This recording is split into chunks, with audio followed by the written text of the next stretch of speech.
Championship today pits the Indiana Hoosiers against the UCLA Bruins. 2 nights ago, Indiana reached this championship game with a victory over Florida State. UCLA did the same with a win over New Mexico State. And good afternoon, everyone. Welcome to Albuquerque. I'm Greg Gumbel. Locally, they are calling this game the Quest for the West. And in this game, it's the best in the West. Number 1, UCLA. Number 2, Indiana. The intriguing thing about this matchup is these two teams have already met this season. Indiana and UCLA began their seasons against each other in the Hall of Fame Tipoff Classic in Springfield, Massachusetts, back on the 15th of November. The Hoosiers were ranked number 2 in preseason, but with Calbert Cheney held to just 8 points, the Bruins blew Indiana away, 87-72. Don MacLean had 20 points. Tracy Murray scored 19 to lead the Bruins, who were ranked 11th at the time, to the preseason victory. Alongside me this afternoon is Quinn Buckner. And Quinn, there is no question about the fact that the Indiana team that UCLA will see today is a much better team than the one they beat back in November. Well, it's a better team for a lot of reasons. One, they've got Calbert Cheney is shooting the ball better than he was during the regular season. That's always an added plus. He shoots the ball with great range. He also is rebounding the ball. The other, I think, that's helped them is Eric Anderson is coming off the bench, and he's shooting it better, but they needed his leadership. He got benched. He's responded to coming off the bench and has been very, very good in leading his team throughout the tournament. Indiana comes out of the Big Ten, the number 2 team in the conference. They are 26-6 and the number 2 seed here in the West region. We'll take a timeout and we'll talk about their opponents, the UCLA Bruins, when we come back to Albuquerque in just a moment. Indiana Hoosiers taking the floor. Their opponent today, the UCLA Bruins. We talked about the UCLA victory over Indiana at the start of the season. The performance by the M&M boys, Tracy Murray and Don MacLean, just a small indicator of what they would do all season long. Well, there's no doubt about it. With Tracy Murray, you got a guy who can really shoot the ball with range, NBA range. He's a guy that I really like from the perimeter. He's passing it better. But Don MacLean showed me that he can rebound the ball. Everybody knows that he can score. This is a better team that they're playing this game as well. But I've got to tell you, this is as perfectly matched game as you're going to get with these two teams. They can switch on both sides. This is going to be a heck of a game. UCLA arrives today 28-4. The third member of our team here at the pit this afternoon, working the sidelines. Let's check in now with Andrea Joyce. Andrea. All right, Craig. UCLA coach Jim Herrick had a very special and very short message for his players today. Stay focused. In a tournament, on the road, there are all kinds of distractions. He is trying to minimize those distractions. UCLA at forward, a 6'8" junior from Glendora, California, number 30, Tracy Murray.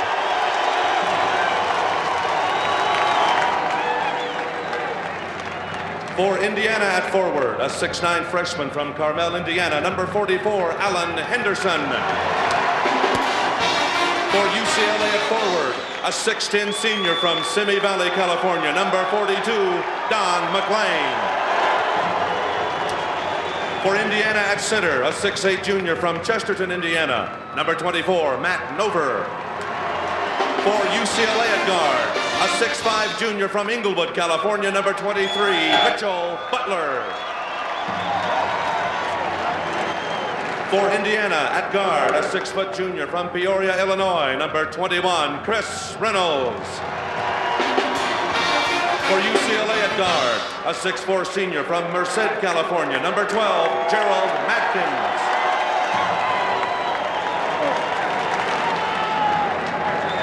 For Indiana at guard, a 6'3" sophomore from Heltonville, Indiana, number 22, Damon Bailey.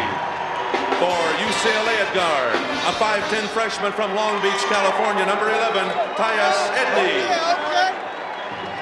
And the coaches for Indiana in his 21st season, Bobby Knight. For UCLA in his 4th season, Jim Herrick. 15 national championships between these two storied college basketball teams and their schools.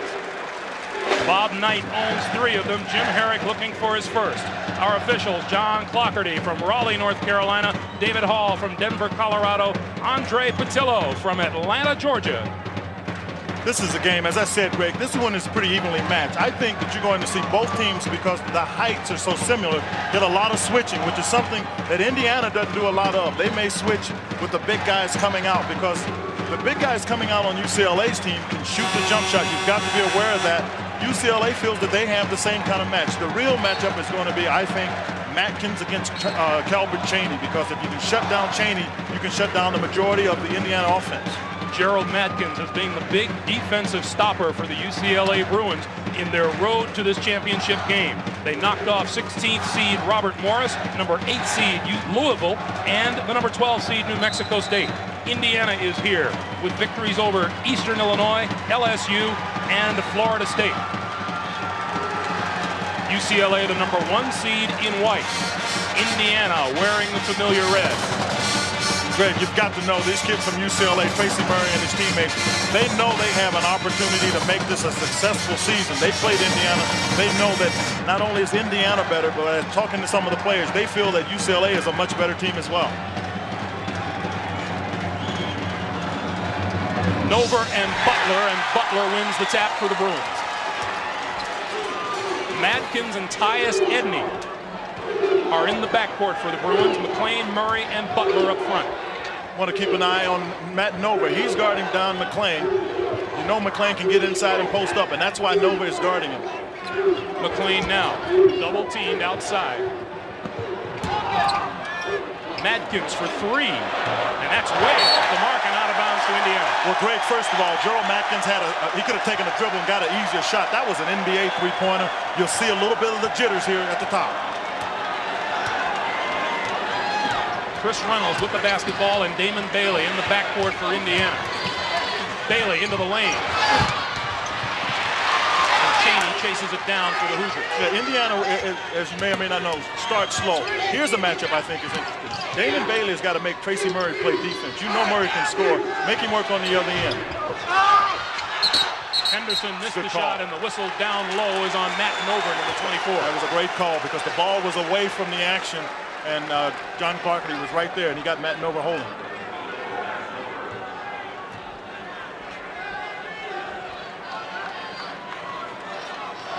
The pit is packed. Oh, and they were rocking in here early, so I expected to pick up here a little bit later.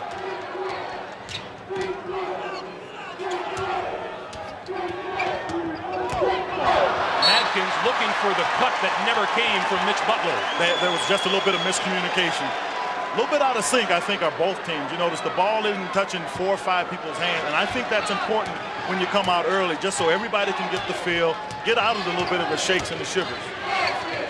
Damon Bailey is open for 3. I guess if you can get a guy to knock down a 3, it'll break all of that up, though. And the Hoosier is on the board first.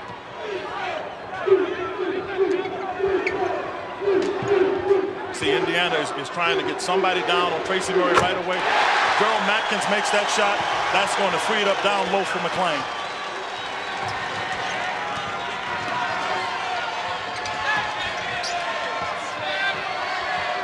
Nover. And little Tyus Edney at 5'10". The freshman comes away with the rebound. And Matkins. Oh, good ball fake. Good ball fake. I mean, this young man here is going to have a nice future at the next level. I mean, he can play defense. He can score. He came out a scorer in high school, so you know he can get it in the basket. Matkins missed his first 3 and hit his next 2. Henderson with his second miss, and back come the Bruins with a 6-3 lead. Bruins, this is something that they are doing a lot better, I think, at this stage of the year. We talked about the comparison of both teams. The Bruins are much more patient. You see, this is inside-outside, which is just what they should do. Great rejection by Henderson. Chaney open for 3. This is fairly common with Indiana, but for UCLA, they need to take advantage of this slow start. As a matter of fact, that's one of the things Jim Herrick wanted to do, keep Indiana way down once they start slow. Henderson comes away with the rebound for Indiana. And Chaney into the lane. That'll be a blocking foul. That's on Mitchell Butler, who got into foul trouble early in the game against New Mexico State 2 nights ago. Well, he did get into foul trouble, Greg, but I think what we saw in that game and we can expect to see in this game is that UCLA is a team that's deep. you know, they can go get Derek Martin to play a little bit. They've got Ed O'Bannon to come off the bench, so they've got people that can pick up the slack there.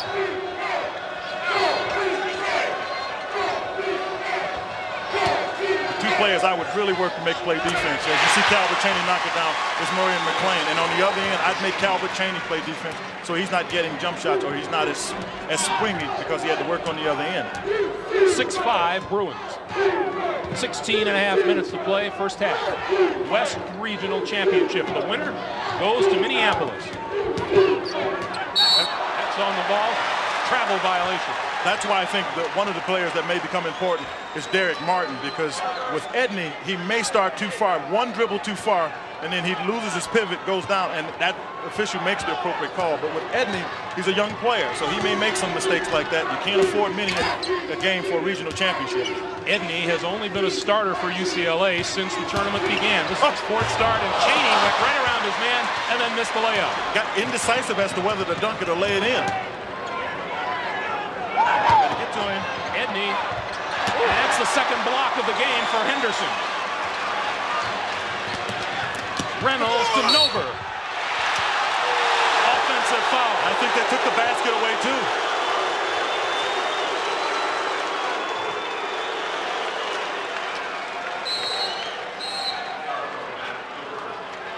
And we'll take timeout with 15:52 to play in the first half. Here's Bob Knight as that play developed.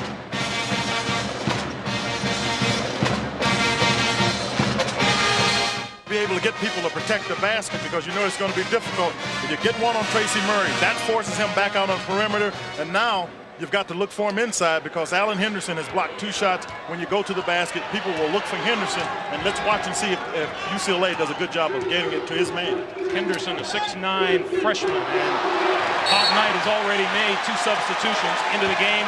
Are number 23, Jamal Meeks, and number 32, Eric Anderson, who just lit it up for 24 points in 31 minutes 2 nights ago against Florida State. Well, what they get in Meeks, you get a little bit of a better ball handler than Reynolds. Reynolds a better defender, and when you get in Anderson, as you just said, you get not only his jump shooting ability, but his leadership, which is something that'll be needed. Chaney.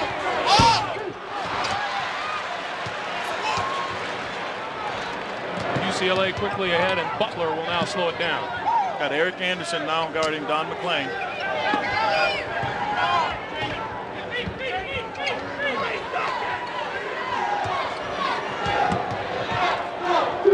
Edney. So he's got to make that shot if he's going to be on Don MacLean's side, because if you don't, you saw that Jamal Meeks was giving MacLean a lot of trouble. So if Edney doesn't make it, then you got to come in with Derek Martin or get Matkins to make the pass. Here's Eric Anderson. And Henderson, who has been very tough on the board so far, has the offensive rebound and drew a foul. Well, Greg, that's one of his real strengths, Alan Henderson, is his ability to get some offensive rebounds. And I think the way both teams shoot and are starting out slowly offensively, that early in the game, offensive rebound putbacks could be big. That's the first foul on Tracy Murray. Henderson going to go right at it. Well, I tell you what, Tracy Murray never put up any resistance. He's got to put his body in position and just hold it, or Alan Henderson will have him under the basket. And almost a throwaway by the freshman, Edney.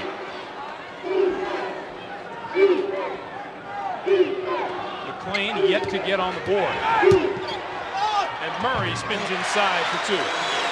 Nice move inside. He put the ball in Henderson's face to make him stay down on his feet. So we're almost 6 minutes into the game before either of the M&M boys gets on the board, and Murray is the first. Chaney tries to draw the foul on the shot. There is Henderson again, and he had it stripped from behind. Bailey. That's what Damon Bailey plays. He kept the ball alive, and then Edney knocked it free to get it back to Bailey. Bailey has 5. And the foul is on Bailey.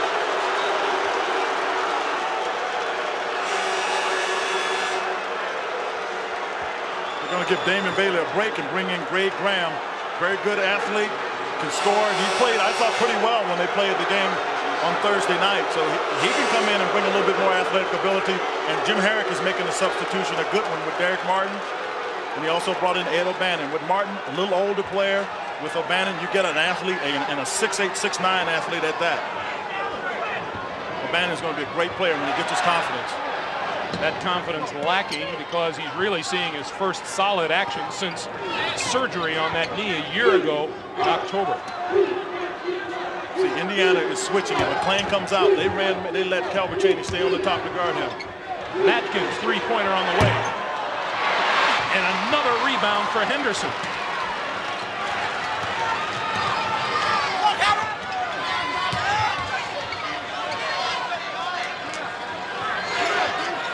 UCLA does a good job getting back established position, making you run your offense with some patience. There's Henderson again. Goes right back up, and another tap before it goes out of bounds and belongs to Indiana. Well, you know that Don MacLean is having some trouble getting position. Watch his right arm while he swings it around on Calvert Cheney, trying to get around the established position. It's a tough game. There's going to be some contact, and that's a foul on Matkins. And the whistle blows underneath. John Clockerty says the foul is on number 12, Gerald Matkins. Alan Henderson with 7 rebounds already in this game. Here comes number 21, Sean Tarver, a 6'5" sophomore. He'll replace Tracy Murray. He's a player that's come in. He was starting for a while. They took him out of the starting lineup, but he can defend. We've got Eric Anderson being guarded by O'Bannon. You've got to test O'Bannon to see what kind of confidence he has in his leg. Graham on the drive, missed the layup, and the whistle goes against Calvert Cheney of Indiana. Yeah, on the follow-up, there's no question about it. But Greg Graham has got to make the layup. I think he got there. It was so wide open that he was off stride and just never regathered himself. That's why Cheney gets the foul. Quinn, if you're Indiana, I think you have to be pleased that you always have to try to stop one of the M&M boys getting off early. Neither Murray or MacLean has been able to do that yet. Well, I would agree with you. And if you know that Indiana is a slow starting team, then they've been able to slow down so far at UCLA, and they're not out of the game because they really haven't shot it well either. Cheney with the rebound, and off comes Jamal Meeks for Eric Anderson. When you get rebounds, as Indiana has been doing, you get yourself in position to make some fast break, and that's what's happened because you notice UCLA is getting one shot at the basket. They're not getting any offensive rebounds. 11-8. Hoosiers by 3, 12-20 to play first half. Oh my goodness, what a tough shot. Don MacLean off the baseline for his first basket. How about behind the basket on the baseline?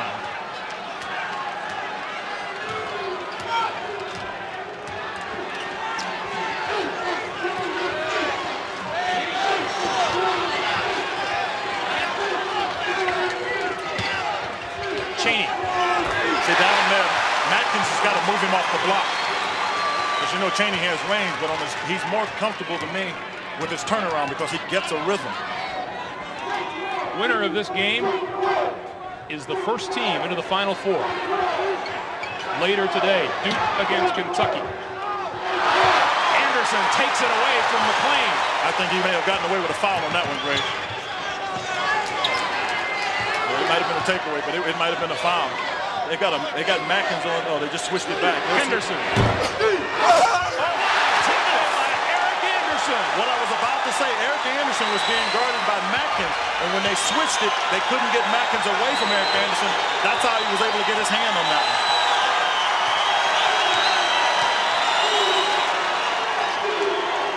The Hoosiers have been all over the offensive board. MacLean. Better get out there. Tarver in the lane. The follow doesn't go. Henderson with another rebound.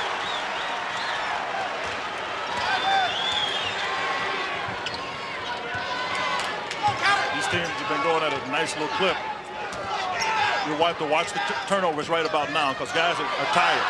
And people, if you watch now, you won't see as quick a cut. Anderson.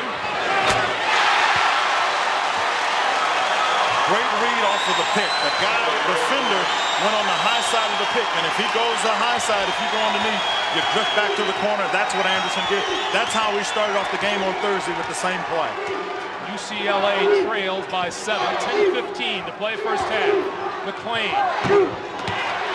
Trying to take it in his own hands, Greg, and that's a mistake.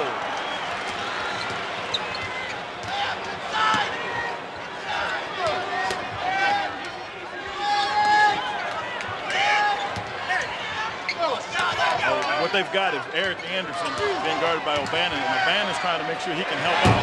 It's Henderson again, inside. And O'Bannon's trying to help out, and he can't get out on Anderson. And Jim Herrick will send Mitch Butler back into the lineup along with Tracy Murray. Some of this is just being tired. As you look at it here late, UCLA is tired.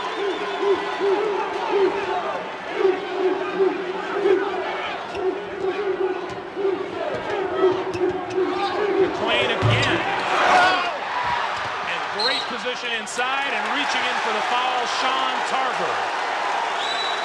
Great, UCLA, one shot, and they're not getting the rebound. I think they've got to move the basketball around 3 or 4 times and get a chance so they can slice in to get some putbacks off the offensive rebound. 9:23 to play, first half.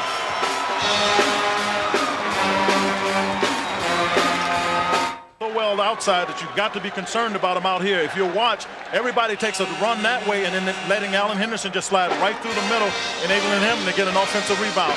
Worried about the jump shooter? You've got to remember to block out. They don't. You see Henderson has inside position, easy putback. There's some lack of concentration going on. It's evident by the fact that Indiana has 17, UCLA 8. UCLA must block out on the offensive, on their defensive end, and then they've got to get more aggressive on their offensive end, going to try to get some putbacks of their own. Alan Henderson has out-rebounded UCLA by himself. He has 9. Graham. And Butler into the lineup with a rebound. The M&M boys, MacLean and Murray, are a combined 2 for 7 from the floor so far. Murray makes it 2 for 8, and another rebound for the Hoosiers. The guards are really doing a good job for Indiana, getting back to help the rebound. Again, I think that UCLA is a little bit impatient. When you got a guy like Tracy Murray that knows he can score, sometimes he gets hurried just thinking he can get any shot in.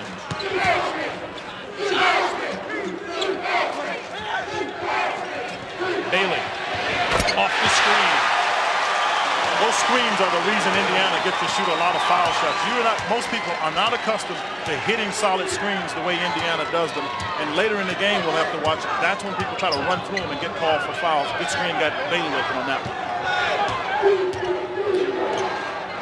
Tarver. Sean Tarver hits a three-pointer to get UCLA back on track, and it's 21-13. But you notice the ball movement got him a wide open jump shot.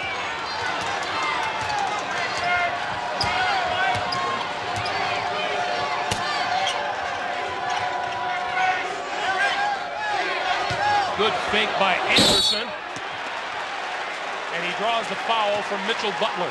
Greg, the reason that Anderson gets that is because he's made the jump shot. But the other thing, Mitchell Butler is about 3.5 or maybe 4 inches smaller than Anderson. So when Anderson looks like he's going to raise it up to score, Anderson has to go up early. I'm sorry, Butler does. He did that time, and that's how Anderson gets around it. Got to stay on your feet when you play defense.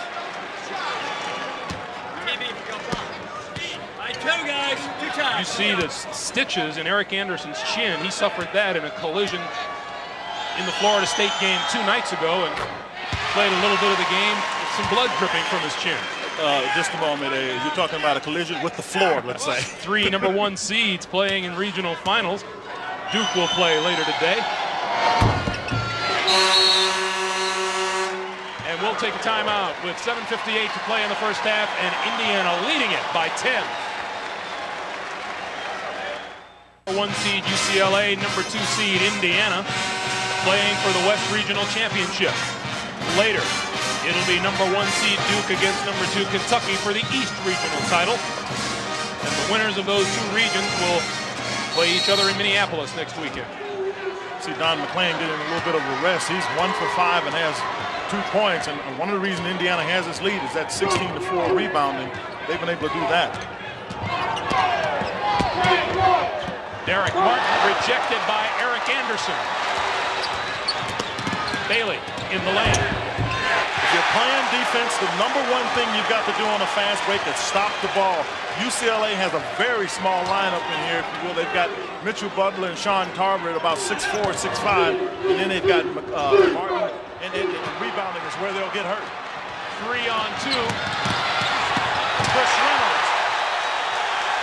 This is a real gamble on the part of Jim Herrick. He hadn't been able to get anything out of O'Bannon or MacLean, so he went with a smaller lineup to just try to outquick Indiana.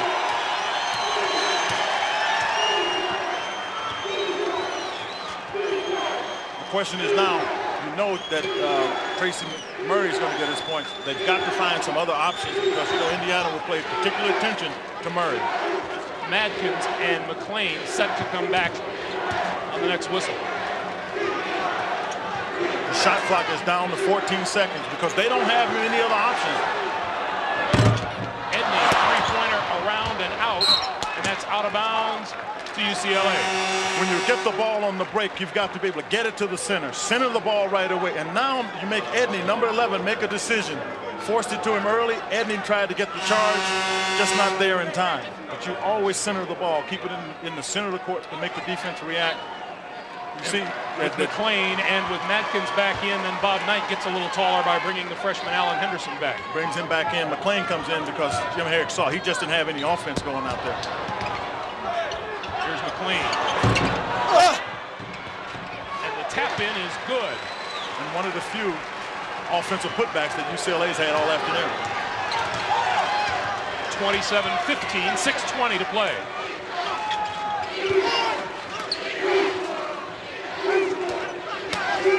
Trying to use some patience with Butler trying to guard Anderson.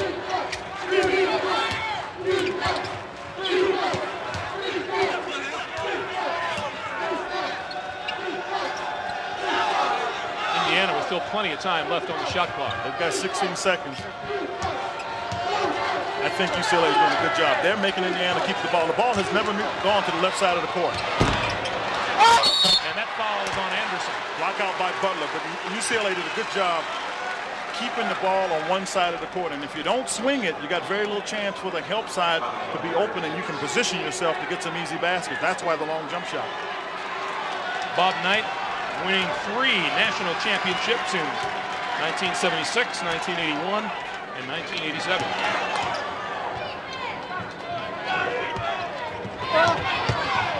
Murray, and that one's blocked by Alan Henderson. And Tracy Murray showing a little frustration there. Well, he knows that he needs to get going offensively. That's the second block that he's had. Alan Henderson has had. You see Henderson goes. The shot goes up, but he blocked it left-handed. And the one thing that's an advantage, if you are blocking a shot on a right-handed shot, it's easier to get your left hand over to make the block than the right one. And to be able to do that cleanly is what Alan Henderson did. You mentioned Tracy Murray trying to get off to a good start. He got off from the outside against New Mexico State the other night. Well, the other thing about Tracy Murray that they talk to people about, when he gets off to a slow start, sometimes the rest of his game will go away. For example, his defense may suffer, so we'll keep an eye on that. Anderson, Henderson, Jamal Meeks, Damon Bailey, and Greg Graham. And Graham on the drive drew the foul from Madkins. The defense just spread, and Greg, it looked like the Rio Grande. It was so wide open. I mean, coming right at you, look, all of a sudden, Edney is the guy that probably could get over there. You see Murray tried to stay out, gets over. Well, I'll tell you what, that was a pretty interesting look. I'm looking to see where he got hit there, but the official obviously in better position. Oh, he got him on the top of the head. Damon Bailey takes a rest on the bench with 9 points, and Calbert Cheney is back in the lineup.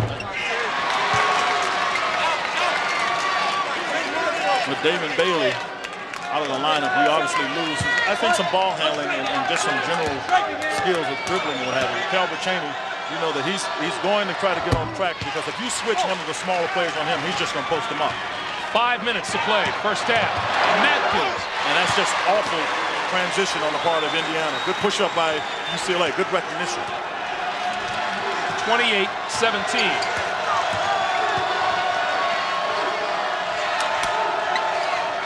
Mentioned Jamal Meeks' ball handling abilities.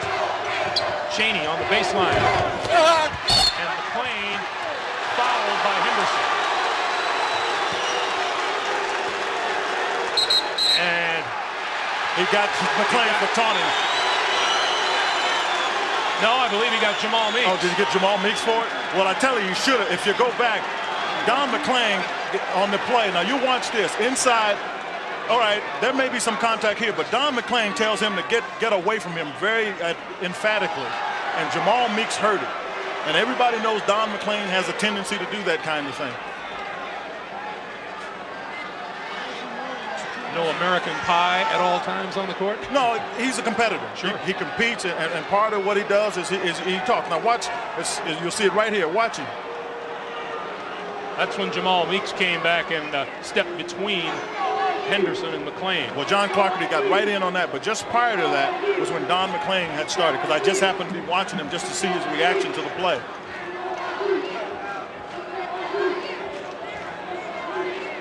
Yeah. And the conversation continues between David Hall and John Clarkerty, the officials at center court. Well, it's a dead ball.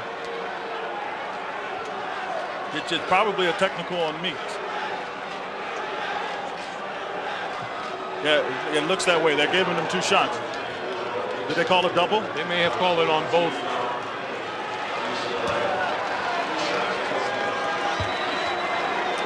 So MacLean will go to the line. We do have double technical, so we'll go to the other end. The double technical, the UCLA's ball. Both of these guys, the Fisher's doing a good job now. You've got to remember, these young guys are emotional. They've got a lot of things going on, but this gives a little bit of UCLA a chance to score with no clock running. Don MacLean has now made 30 consecutive free throws in this tournament and is within 6 of the UCLA record set by Henry Bibby back in 1972.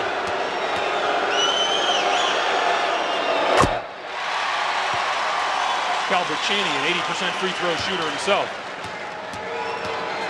But again, let's commend the officials for staying on top of this. This is one way to keep the emotion out of it. Now, the ball was UCLA's, but it goes with the arrow. They should have the basketball. No, now we're going to have a conversation again. Possession arrow says Indiana. No, the possession arrow now is pointing at UCLA. But they give it. Oh, you know what they did? They switched their arrow already. Because it would be normally a jump ball, and then you go with the arrow. The arrow had already been switched. Indiana ball leading 29-19. Only a 1-point swing after all the technical fouls were shot. Jamal Meeks, three-pointer.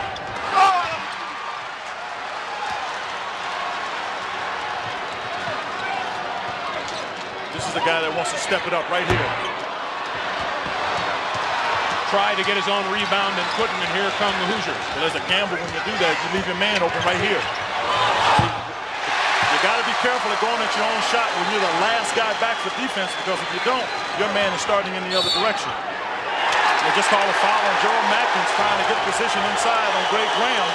And that's 3 on Madkins. Boy, and he has been a pillar of strength for them throughout the tournament. That's a tough one to have happen to you right here with 3:50 to go.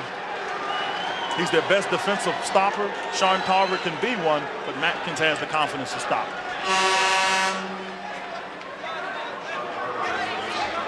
Tarver will replace Madkins in the lineup. Madkins averaging almost 16 a game in the tournament, and that's nice support for MacLean and Murray. Well, it's not only that, Greg. His demeanor. He is a tough kid. So he was in there trying to get some position. Got a little over aggressive, but I've liked the way he's just been a leader. I want to remind you that at the conclusion of every NCAA tournament game, we'll select the Chevrolet players of the game. And in conjunction with the award, Chevrolet will donate $1,000 to the General Scholarship Fund of both schools. Greg Graham shooting the second. And we'll take time with 3:49 to play, and Indiana in the lead.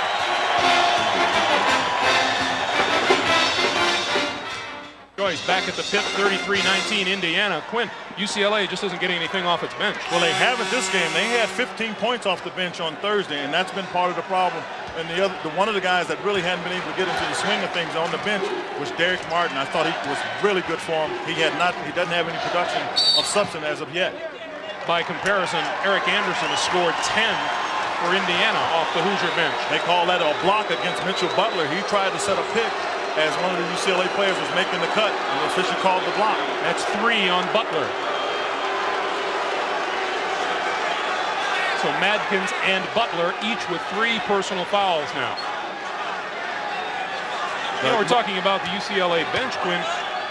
MacLean and Murray have only combined for 8 points between them, and that's below par for them. Well, not only is it below par, that's why the bench is so much more important to them. Ed O'Bannon is getting up. He's the guy that has the skills to do it. The confidence has been the question. He played better the other day, but he just hadn't been able to get going. Now, in the center of your screen, you see Butler, and you know why they call the foul is because he moved forward to put the shoulder in. You're allowed to set that pick if you stand there and keep your arms low. Mitchell Butler did not do that. He came into the Indiana player and gave him a good little shot there. Chaney makes it a 35-19 Indiana lead. Chaney has 7 as we approach 3.5 minutes to play. MacLean, Murray, Edney, O'Bannon, and Sean Tarver in the lineup for UCLA. MacLean again, and MacLean has 6. He will keep working for his offense. That's what I like about it. And that little mean streak makes you do that. You compete knowing that you can get it done.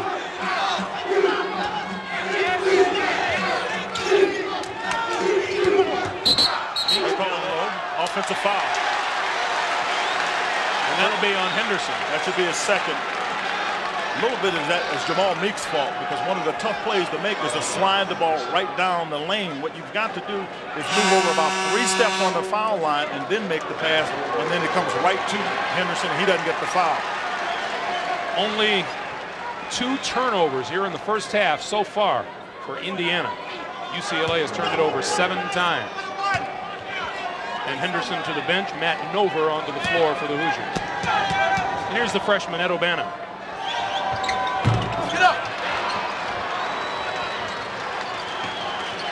UCLA just hadn't been able to get anything to go with it. They get free shots, no time running, stepped out of bounds. But they are having real trouble getting it together. But the problem happens, and it shouldn't happen with an old team with experience. You can't get 4 points down every time. You just got to take 2 at a time. 10 points combined for the high-scoring forward tandem of the Bruins. You got to know, when you play against scorer like MacLean and Murray, they'll just keep going until they knock it down. That's just the nature of a score. O'Bannon, 3-pointer. See, that's the kind of thing he can do, and he can put it on the floor and go. So that may be a little bit of the push they need to get themselves started here. Coming up on 2.5 to play. UCLA down 11.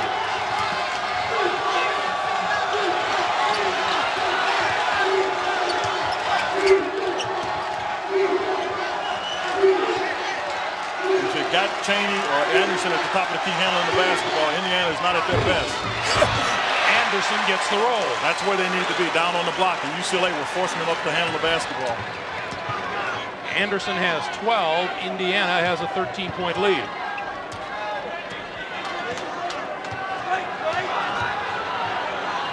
Edney doesn't make a jump shot. That's why he can't get that pass in. If he makes a shot, you got to guard him.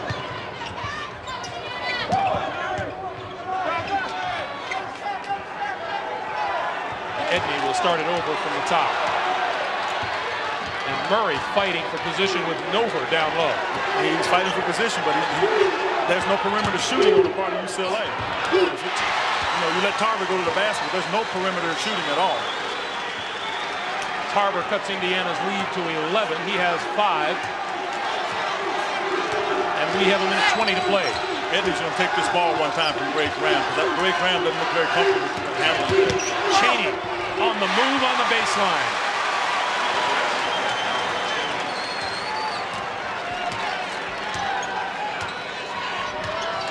If O'Bannon had the confidence that he normally has, he's got Calvert Chaney. He's got 3 inches on him. You got to take him down on the block.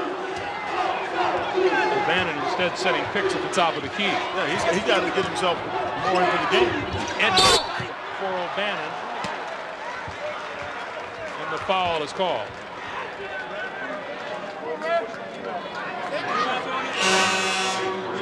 It's number 1 on Jamal Meeks. And Damon Bailey onto the floor for number 20, Greg Graham. Coming up at the half, we'll send you back to New York. Pat O'Brien standing by. And a look ahead to Duke and Kentucky, and then win 2 more games tomorrow. Great weekend for me. I'm a television basketball person, so I'm all set for tomorrow. Hold up, guys. That's one of the things that Ed O'Bannon has to work on. If you're going to work that hard, you've got to be able to get some foul shots in. He's only a 63% foul shooter. You see Eric Anderson already over his season average. But that's been the way he's played through the tournament, with a little more sense of purpose, much better focus, particularly on the shooting end. As you see UCLA moving up their defense a little bit on the guards. 45 seconds in the first half, and a foul in the backcourt from Tarver. And that's not what you want out of the defense. You want to just contain so you can make sure you're coming back on the other end. You've got some time on the clock.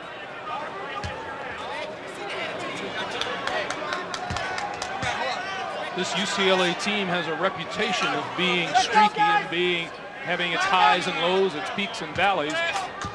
It could come out in the second half and be a completely different ball club. Well, you know, their big problem has been great. They just haven't shot the ball well. Some of it is due to Indiana's defense. Some of it is just they've missed some open shots. And yes, they're very capable of coming out and pushing the tempo up. They're not a team with a lot of real height because they, you know, MacLean and Murray are basically the big people they play. So they can get some numbers up in a hurry in the second half. Bailey adds 2 more. He has 11, and we have 40 seconds remaining. The one thing you know, Tracy Murray's a three-point shooter. He can get them up, no doubt.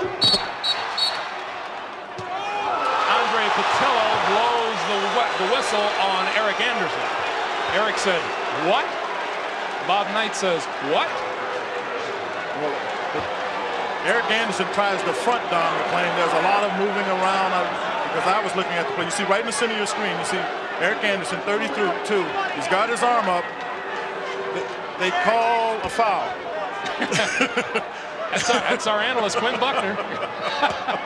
No, it looked like the arms might have hooked a little bit, but it was hard to see. but you didn't see it, did you? No, I didn't, so I can't say it was there. But the official did, and that's all that matters. MacLean's consecutive free throw streak ends at 30. No shot clock. Indiana will work for the last shot of the half.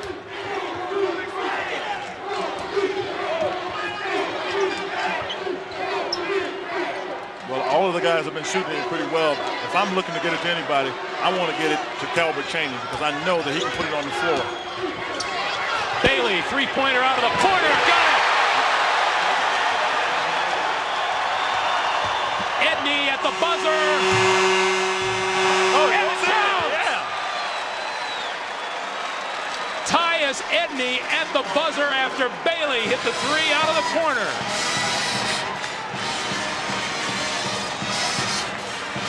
Well, the one thing you need to do is pick people up before they get down. He shoots the ball off balance, gets it in.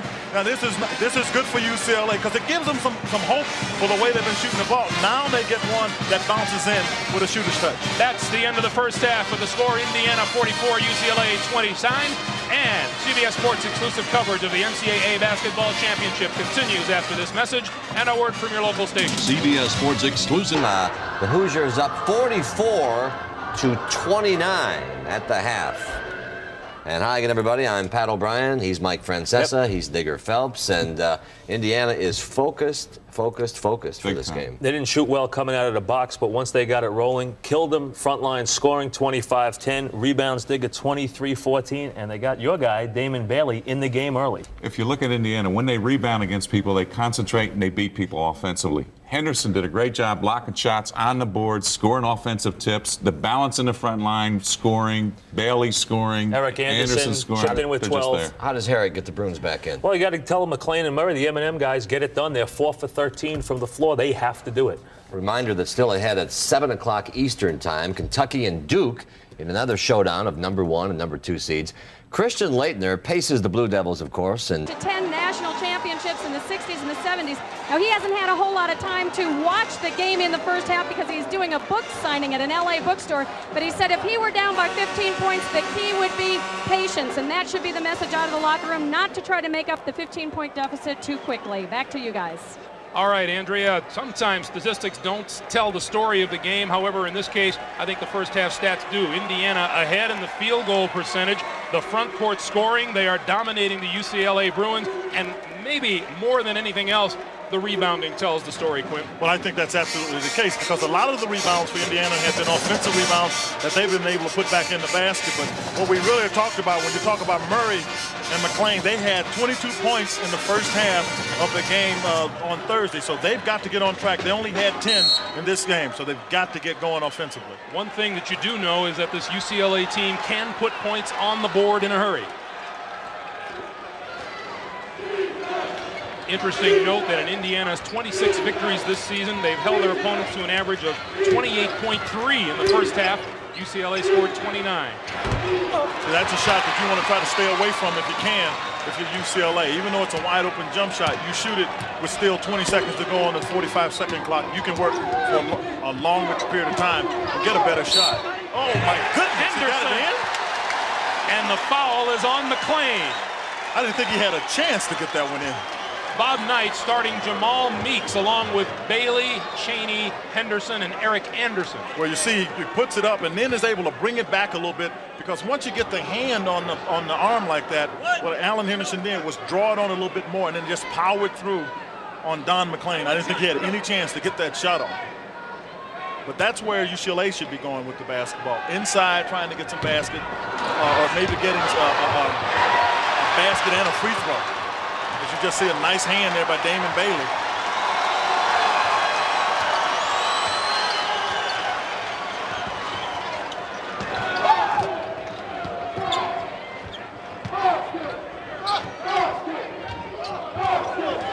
UCLA does a good job of keeping the ball on one side of the court because this is what can happen. There's no help that can get there. Henderson goes to the hook. And here come the Bruins. Oh, Murray, three-pointer off the mark.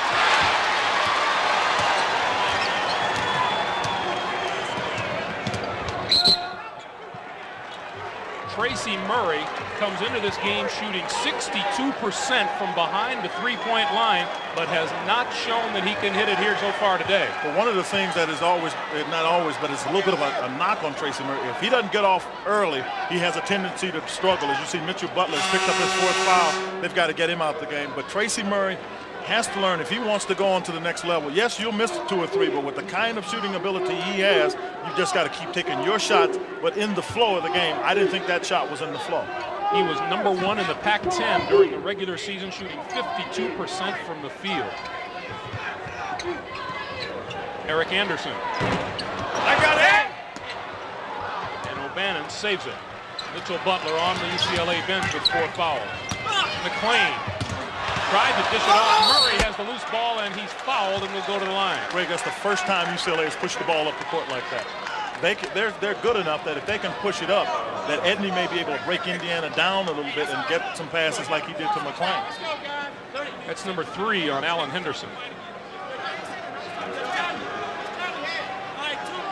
Now, this is one way the guy you can see shooting 2 for 6, a scorer, can get some rhythm. If you get him on the foul line, he can feel like I'm getting that stroke. And then he can get UCLA ignited and get him started back. He shot that one almost like, well, it was almost an air ball. Tracy Murray came into this game with at least 20 a game over his last 11 games. He had 20 in the win against Robert Morris, 26 against Louisville, 21 against New Mexico State. And the second shot, he really stroked. The first one, he tried to place in the basket, and that shows you how tough it has been for him to shoot it. He's trying to place the ball in the basket, just stroke it.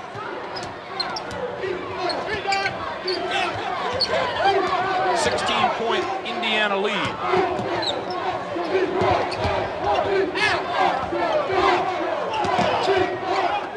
Bailey, top of the key, three-pointer. That was great ball movement right there because 2 other people had shots and passed it up. That one more pass made the difference. Indiana with its biggest lead of the day. Bailey has 17.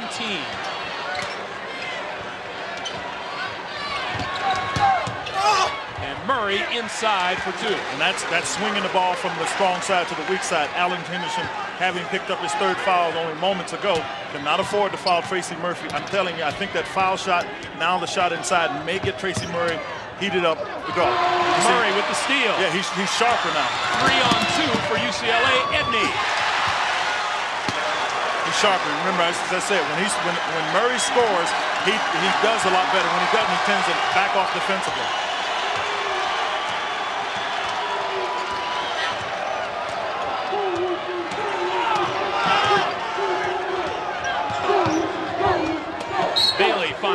Henderson, and Henderson is fouled in the lane. That one's on Murray. That's 3 on Tracy Murray. That Murray gets the foul and trying to help out. But what really hurt at UCLA on that one is Damon Bailey was being guarded. As you see the parents of Tracy Murray there with his brother Cameron on the right. Damon Bailey was being guarded by Ann O'Bannon, and there's just no way you can do that. And Damon Bailey got a little winded, so they're getting him out and bringing in a quicker player and Greg Graham in. Another thing that set up that play, also Damon Bailey hitting that outside shot. Now when he drives, people are coming after him. You make a three-pointer, believe me, you'll get everybody's attention. The freshman Alan Henderson. It's played with great patience, I think, throughout the entire tournament. You see he's got 3 blocks to go with 11 rebounds and now 6 points. But for a freshman, plays with good patience. You see Coach Knight's wife Karen in the black there.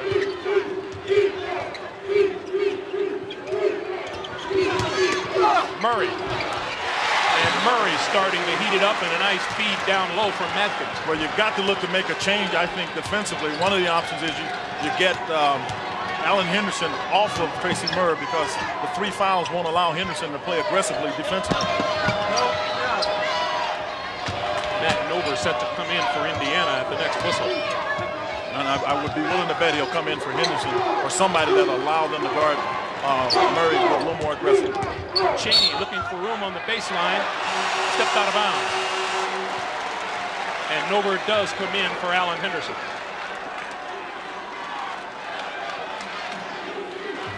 We'll look to see if Tracy Murray, now getting his inside game, will step out looking to get the 3-pointer. You know, that can really involve this UCLA crowd that really hadn't had a chance to get in the game.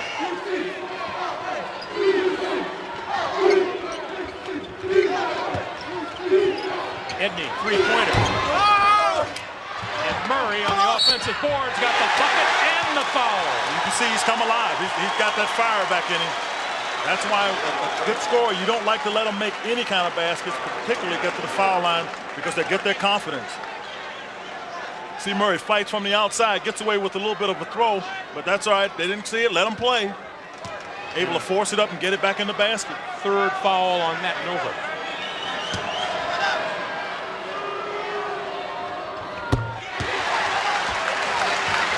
Murray now with 12. 51-39 Indiana. See, UCLA's they come out defensively. They put more pressure, which is a good choice on the part of Coach Harris. Get out, make Indiana make some plays. O'Bannon on Graham out front. Cheney. Matkins having 3. Really going to have trouble guarding Cheney. UCLA's going to have to double Cheney. Edney pushing it back up the floor again. They call a block.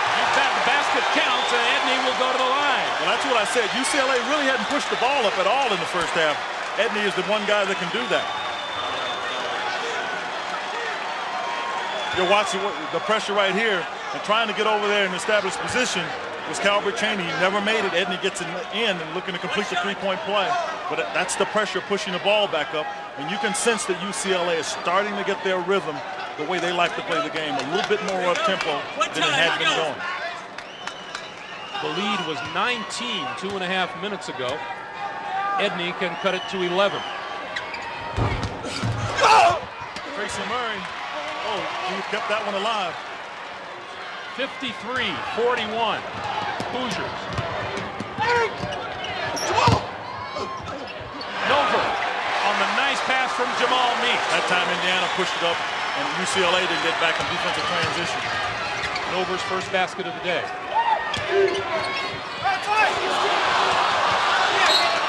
Out of bounds to UCLA. And it will take time with 15-15 remaining in the first half. Win Buckner, Andrea Joyce here in Albuquerque. The winner of today's West Regional title is the first entry into the Final Four in Minneapolis. The second entry, well, that'll come up tonight in Philadelphia. In the East, 7 o'clock tip-off, #1 Duke, #2 seed Kentucky. You know, you've got to give the NCAA selection committee credit. I mean, you want to get the best teams, you know, in terms of seeds in the game, and that's what is happening here. Ball stripped from MacLean. He wants a foul call. There was none. You're right. As things have turned out, selection committee's done a heck of a job. They really have, and this was probably their most difficult year in terms of selection because there were so many good teams. But when you get 1 and 2 for the regional final, that's what you want.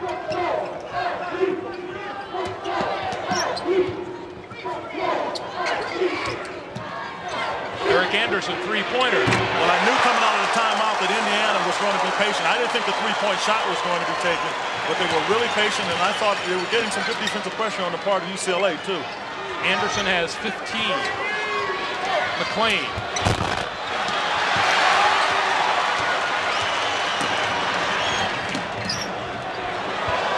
See, Indiana had a possible opportunity break there, and they're not going to try to risk that right now. That basket they made on that fast break was a big break for them. Almost tapped in by Graham and now taken away from Nover. Edney to Madkins. Oh, that's good and one. No question about it. There's no way Chris Reynolds was anywhere in there. Chris Reynolds trying to draw the charge is called for the block. Now watch him try to step over to do that, and he didn't get there in time. And he was trying to get to establish position. And that's a pretty good job by Gerald Madkins. Yeah, it is. He takes it strong because right there, Chris Reynolds was not maintaining position. He was trying to establish it, and the officials didn't feel he got there in time. First of the game on Reynolds. Cheney out. Bailey is in for Indiana. Well, I'm sure right here you got a good ball handler in Bailey coming in, but Cheney was starting to get a little winded, and he took a long jump shot.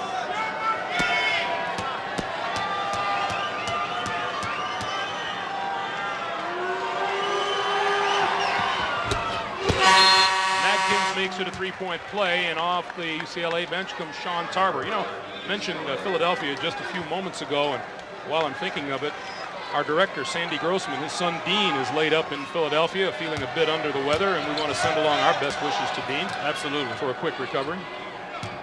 See a little more pressure out here, a little bit of a trapping defense.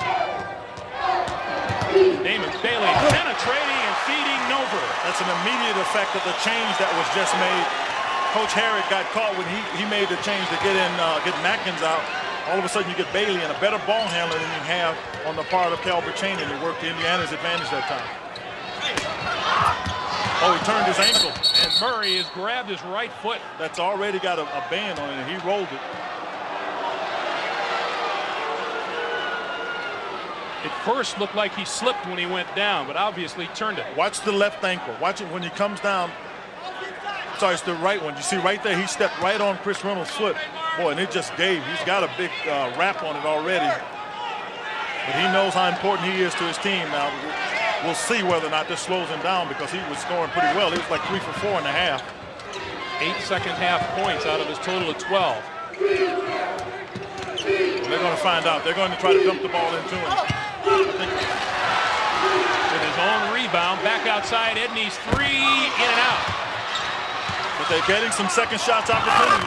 Murray forcing it back up, and that doesn't go, and here come the Hoosiers.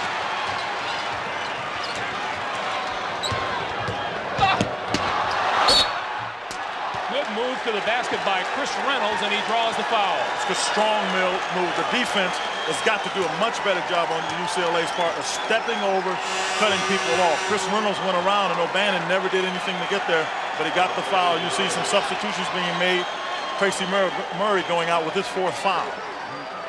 Well, you don't get any help on defense, and your teammates will wonder, where is my help? O'Bannon, first of all, they normally call it. They didn't, so he gets away with it. And Tracy Murray tries to get there in time, and Reynolds was able to get up, kind of double clutch it a little bit, enough time to give Tracy Murray his 4th foul. Murray, UCLA's leading scorer in the tournament with 4. Butler also has 4. Madkins has 3.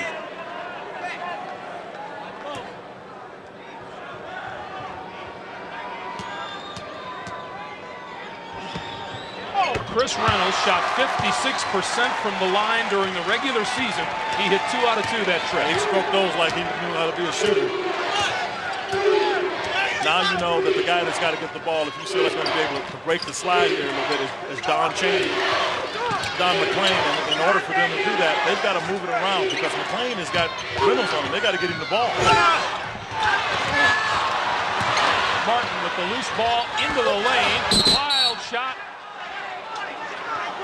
And the foul is on number 20, Greg Graham. That's his first. Well, all of a sudden UCLA is starting to get some second shots, and I'm sure that's of concern to Bob Knight. If you can get those second shots, then Jim Herrick's team has a good chance to get himself back in easily. But the other thing they've got to do great is just rebound the basket. Big offensive rebound by O'Bannon. Got it in the count. And O'Bannon will go to the line with a chance for a three-point play. Those are the kinds of things they've got to do. Get in there and fight. They got to start scratching now because they are not able to generate any offense from the outside. You know, good effort. Talking about getting a rebound. Strong rebound there by Ed O'Bannon. Loses it partially, strong enough to get it in the basket. Got some of his players on the side, on the bench there excited. You can see Matkins was up and saying that's the thing, you know, just getting some encouragement. 62-47, Indiana leads it. As we come up on 12 and a half to play in the game. That's a blocking foul called on Ed O'Bannon. Matt Nover took it strong along the baseline. UCLA is doing the right thing, except containing. If you put pressure on in a full court situation, you've got to be careful about going for steals, because if there's any kind of trapping situation, once the opposition pushes it up, as Indiana did that time, Matt Nover gets a chance to get a play because there's just not enough people back defensively.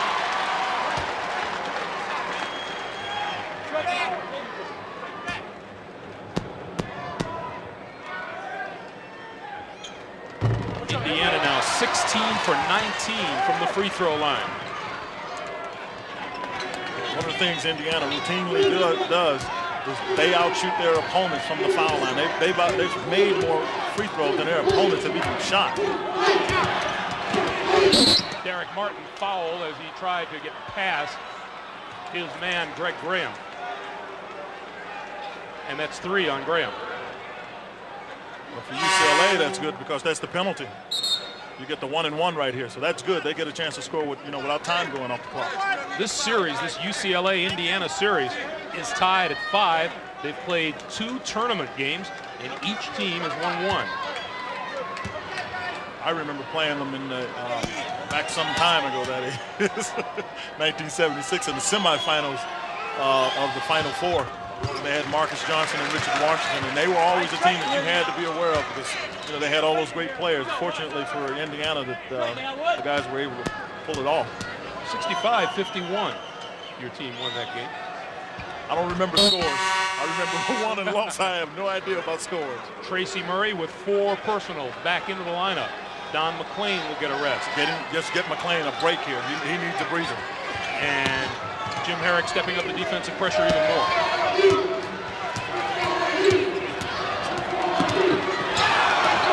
Got to watch that one. That time I thought Bailey got away with a little bit of an offensive foul.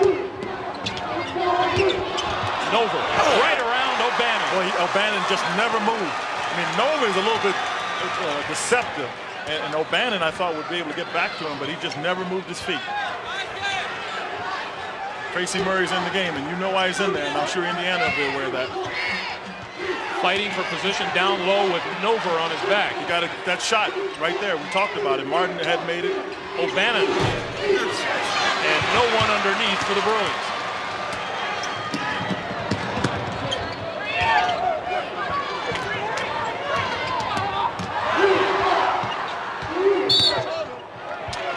Outside on Bailey before he got to the basket. That foul is on number 15, Derek Martin. If you notice, the fouls with UCLA now are reaching fouls. Now this is, you got to wonder about, our guys starting to get tired, and it looks to me like UCLA is starting to get a little winded. That's why all the substitutions by Jim Herrick. 11:22 to play in the game. Indiana in the lead. And here are some of the reasons why. Normally, MacLean and Murray in the tournament so far have averaged 42 points between them. They've totaled 18 today, and Indiana has owned the backboards. They've owned the backboards. They've been able to make... Murray got out of the game early offensively, and then he struggled to get back in the first half. In the second half, he came off pretty good. Then he got tired, and he's turned his ankle a little bit, and Indiana's played considerable attention to him. So that's why UCLA's had trouble getting baskets. Bailey. Back outside, and then back to Bailey. I'll tell you why that's a smart play. because Chris Reynolds is not as good a shooter as Damon Bailey, and Chris Reynolds had a wide open jump shot and just waited till Bailey got open, and Bailey made the initial pass. That's smart basketball. Bailey has 19 points. Here's Murray, and he's fouled by Eric Anderson. And that's a good adjustment on the part of UCLA. What they've done with Tracy Murray is take him to the other side of the court. You know, I talk about swinging the basketball. Instead of swinging it over on the perimeter, they just lobbed it over the top, and there's no way for the help to get there in time. And that's why Murray has struggled scoring, because of the help. As UCLA makes substitutions, you and I were talking during the timeout about a total absence of an outside game from UCLA. A perfect example of that is Murray, who hit 3 out of 5 the other night from three-point land. And in fact, the three-point shot's a major part of his game. He's just attempted 1 today, and he's missed that one. He hadn't been able to get the shots the way he likes to, Greg. If he can get them in rhythm, it's one thing. But he's caught one. I recall he took it. He was coming away from the basketball and had to square to shoot it. That's a hard shot to shoot. So Indiana's done a good job of keeping him from getting the ball in his shooting rhythm. Coming up next, Kentucky and Duke. And 2 of the better coaches in the country. Yeah, and Mike Krzyzewski and Rick Pitino, you definitely have 2 of the better coaches. Mike Krzyzewski, I think most people know about. If you don't, this is one of the guys that's probably considered by most one of the best coaches in all of collegiate basketball, looking for its 5th consecutive time to the Final Four. Rick Pitino doing a great job turning that program around. Matt Nover right around Murray, who has 4 fouls. That's exactly what that was. Murray can't afford to get his 5th foul. 70-50, Indiana by 20 with 10:20 to play. Murray, short with the left hand, tried to throw up the follow, didn't get there.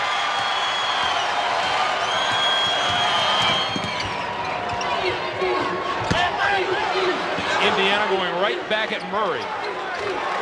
Good job that time by Indiana. Bring the ball back out. If you don't have anything, you need to rush shots. Bailey for 3. Oh, and there's Anderson.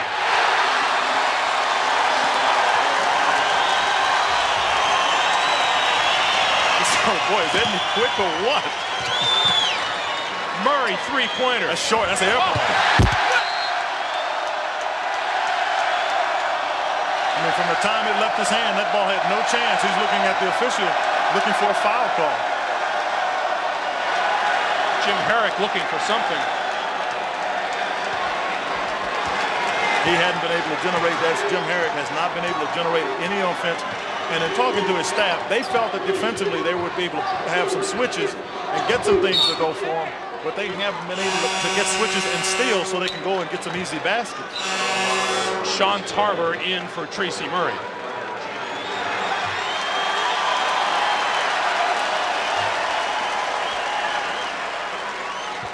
And Damon Bailey gets a rest for the Hoosiers. I think Sean Tarver came in for Tracy Murray because I saw him as he tried to make his initial move down here, and he was very ginger on that ankle.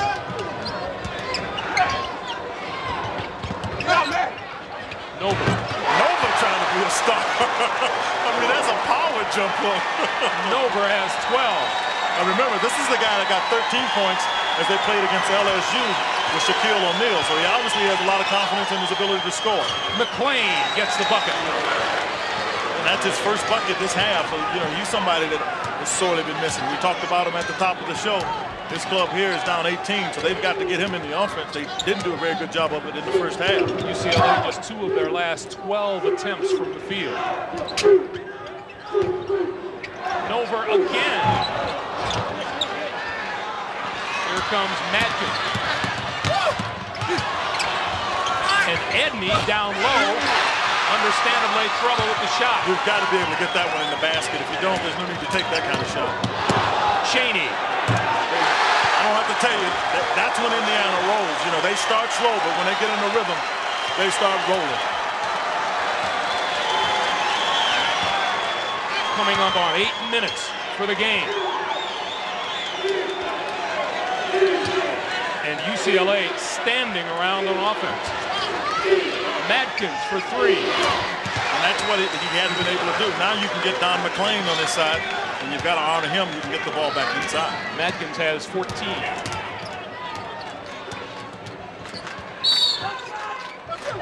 Down low, Butler said he was holding me, but Butler instead draws his 5th. That is 5 on Mitch Butler. Well, you get yourself in position, and you get a chance to see right here. Butler has got his arm around Matt Nover, and the officials right there calling him. When you're talking about somebody frustrated, you see MacLean just takes a little shot, just tries to get out of there, but hadn't been able to get on track. Mitchell Butler just fouled out, didn't have any points. Can score. His offensive has been suspect. He's more noted for his defense. Hadn't been able to even get that going. But this gentleman has no points in the first and 12 in the second, 5 of 7 in the second half. Matt Nover, a 6'8 junior, averaging 7 points in a game in the tournament. He's going to improve those numbers today. And let's take time with 7:54 to play.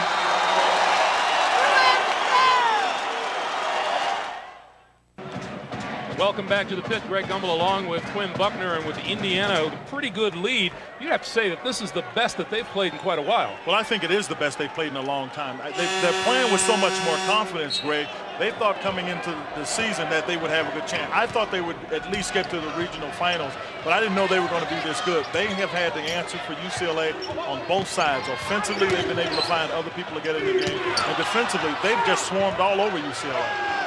Edney misses the three, and there's Henderson back in the lineup and grabbing another rebound. And that's one of the reasons that they're better, because Alan Henderson is a much better rebounder. One of the knocks on Indiana had been their inside play, but this young man had blocked shots, gotten rebounds, and he's also an inside threat. So that's one of the reasons they're better than they were last year. And, you know, they lost in the first round of the regionals last year. Henderson with 12 rebounds, but a giveaway right there. And what I wanted to say, this is virtually the same team, and you just add Henderson to it. Sean Tarver's three-pointer is good. 8 for Tarver, 78-58. Indiana with a 20-point lead and 7 minutes to play. Tarver with the kick, and Indiana will get a new 45 on the shot clock. All of a sudden, it looks like Chris Reynolds, and this is something that can happen to you. You got a guy that's going good. You got to be careful about forcing the ball into him, because UCLA knows it. And every time they'll try to go to Matt Nova, who's been playing well, you can guarantee UCLA knows that Nova can score, so they'll try to find a way to get the ball out of his hands. Meeks and Reynolds in the backcourt for Indiana. Henderson, Nova, and Cheney up front.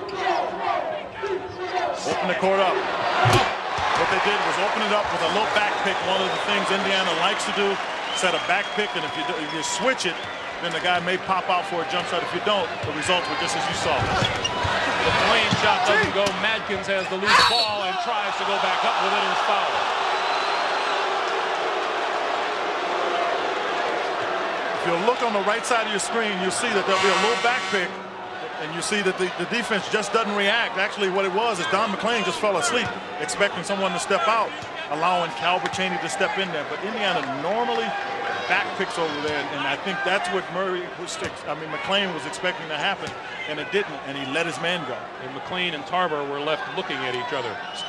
Stacey Murray back in for UCLA, playing with 4 fouls.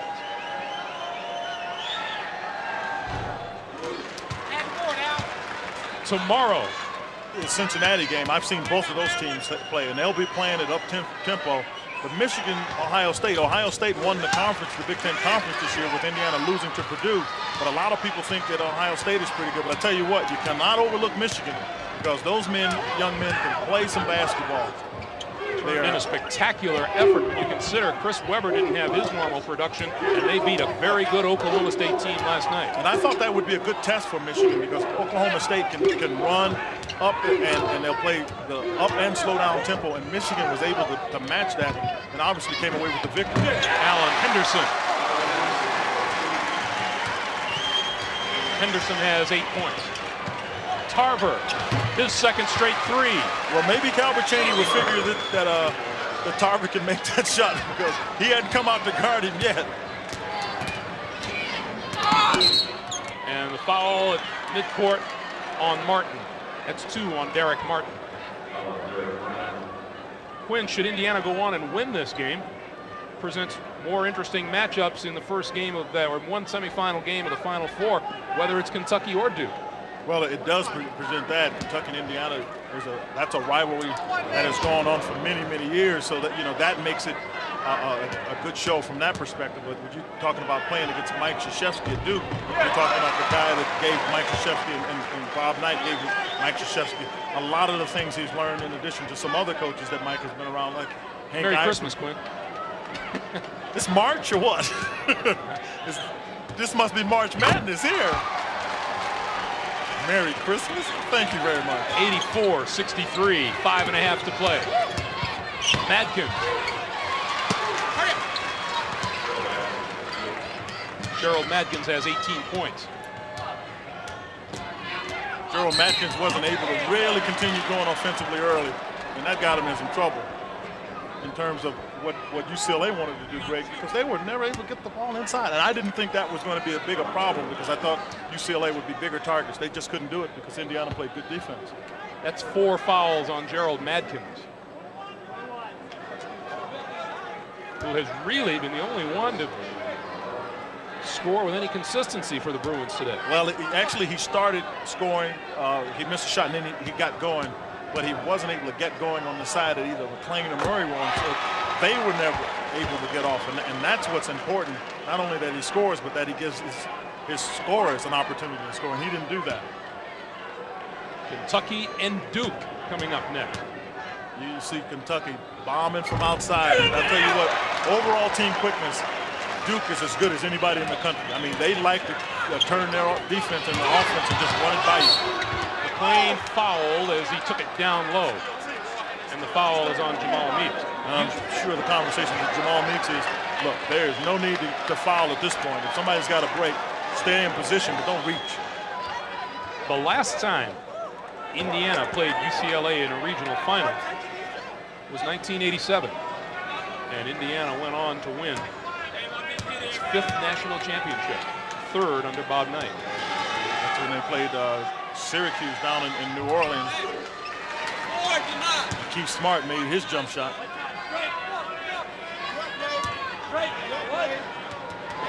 Don MacLean, just 3 of 12 from the floor today. That's the story, because you're taking the 2 best scorers in UCLA history right out of the basketball game. They never got on top. Murray with the steal and the layup.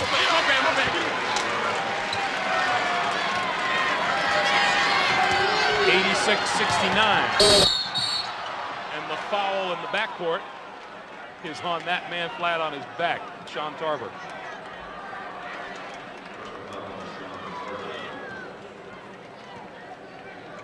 Sean Tarver is the only guy that's been going here lately. When you think about Duke, you think about a team. This team, Duke, played without Bobby Hurley for a while, without Grant Hill. And the thing that I like about them is that they're so versatile. I mean, they can go a lot of different lineups on you. They can go big when they have to. Get Cherokee Parks in the game. So I would suspect you'll see a little bit of that to try to force a mismatch situation on the part of Kentucky. But what Kentucky will do to combat that is they'll flat out go and shoot threes, and they'll force, if you're guarding one of their shooters, Pelfrey or John Pelfrey, they'll force you to come out and guard him. And that's not something Parks is going to be able to do that easily. McLean with the turnaround. And if you get the outside game going in Kentucky, then you've got to deal with Jamal Mashburn on the inside. Well, Jamal Mashburn is a great player, and I think that would be a good matchup for him because he's got to be played by Christian Laettner, and everybody knows Christian Laettner for 6'11". He's got good size and quickness. And we're getting a lot of whistles here as UCLA goes for the basketball. That one is on Derek Martin, and that's his 3rd. There's Jim Herrick in his 4th year at UCLA, and he's the first UCLA coach with 20-win seasons in each of his first 4 years. But at UCLA, Quinn, is it a failure if you don't make the Final Four? Well, it's considered a less than successful year if you don't get to the Final Four. If you play there, and Jim Herrick has talked about it, you know, the last 6 coaches that have been there haven't been there for 4 years because the only thing that the Bruin fans have become accustomed to is getting to the Final Four and winning 10 national championships. So from that perspective, some people may say no. From the record, I say it is a successful year because I don't think people thought that UCLA would get this far. 2 losses to Southern Cal in the Pac-10 regular season. A loss to Notre Dame and a loss to Duke. The one that probably would bother them more than anything, most people would think would be Notre Dame. But I thought Notre Dame as a team underachieved for the better part of the season. And when they played against great teams, they just played that much better. Madkins with his shot rejected underneath. That's Alan Henderson throwing that long left hand up there. So my point is that UCLA had a very good year. 28-4 coming in today. Well, that's when it's going your way. Martin had to come right to him and just got right out of his head and back to Chaney. Chaney has 19. And Sean Tarver across the lane. That doesn't fall for him. Back come the Hoosiers 4-on-1. Chaney. UCLA just never even made an effort to get back, Greg. Murray. And it's all Hoosiers.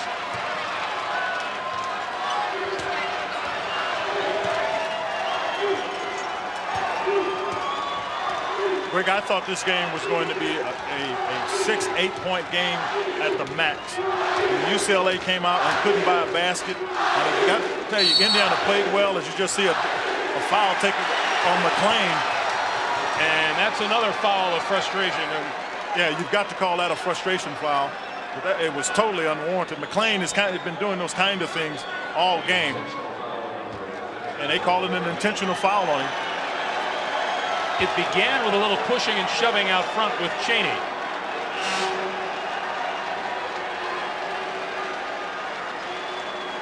This is a guy who's going out as the Pac-10's leading scorer as well as UCLA's leading scorer. So you've got to consider that a pretty successful year. But the complaints on him have been that he has a tendency to get himself in little scraps like this. And when you're that good a player, I don't think you should be wasting your time getting involved in that kind of play. You play as hard as you can. If it doesn't work out, it doesn't work out.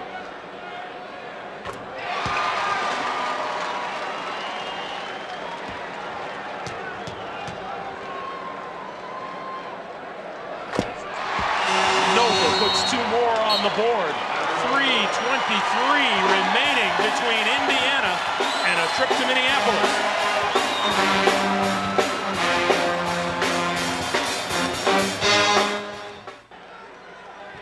Back at the pit, you know, with each game in the tournament, we have to say goodbye to a great group of competitors. And today we say so long to one of our favorites of all time. He was an All-American at Indiana, a star in the NBA for 10 years, and a class act at the broadcast table for us at CBS. Quinn Buckner goes on to continue his NBA broadcasting work. And Quinn, we wish you the best, and we'll miss you.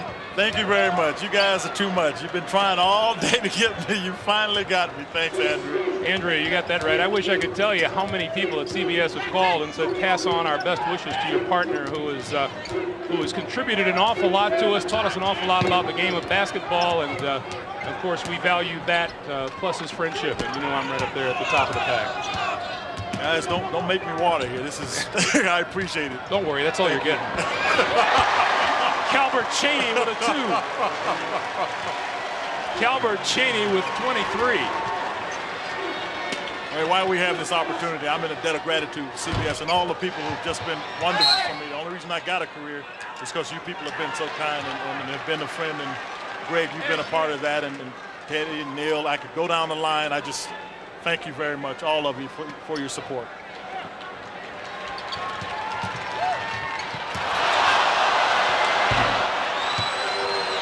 Tyus Edney turns a bad trip into the lane into 2 points.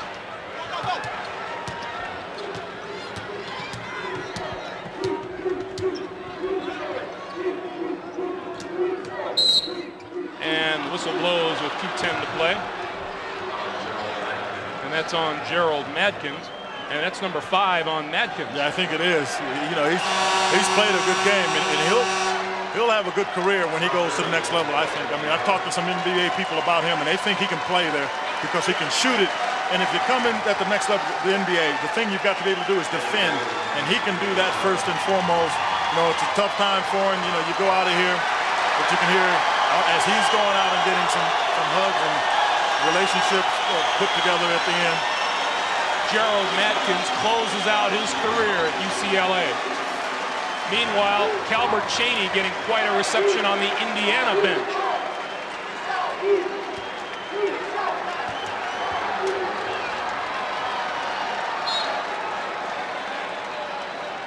Calvert Cheney with a 23-point effort today. And now Matt Nover.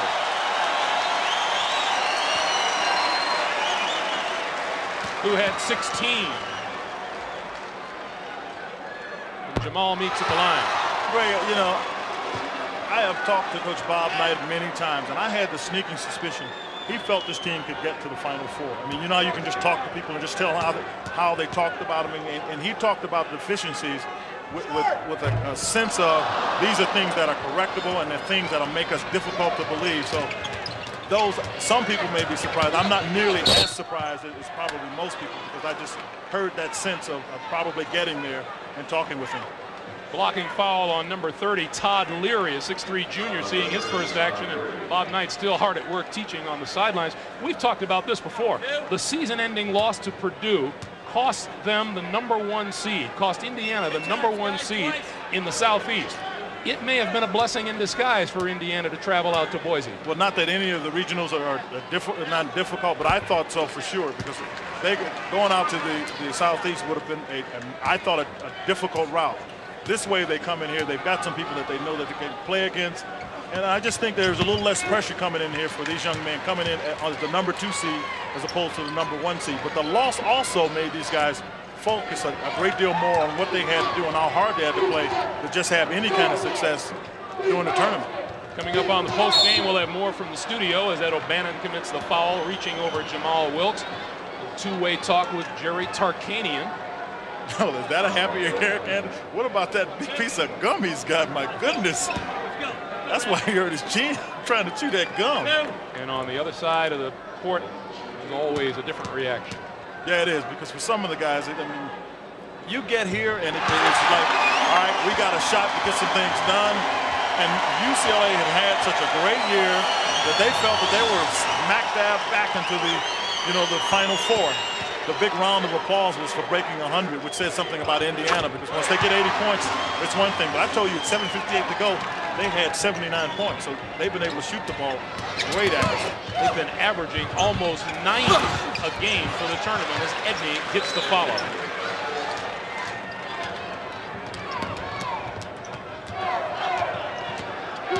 Leary and number 50, Lindemann, is also in the Indiana lineup right now. Yeah, Leary is a guy that can really shoot the ball. Lindemann is a freshman from Michigan that they think is going to be a pretty good player. When I first saw him, he really struggled because he played in competition that was not as tough as this is. But now he's starting to come along. He's somebody they have great confidence in for the next few years. Let's take a moment to tell you the coordinating producer of NCAA basketball on CBS is Bob Dekas. Today's West Regional Final was produced by Mark Wolf and directed by Sandy Grossman. The senior producer of CBS Sports is Ed Doran, and the executive producer of CBS Sports is the proud new papa of a baby boy, Ted Shaker.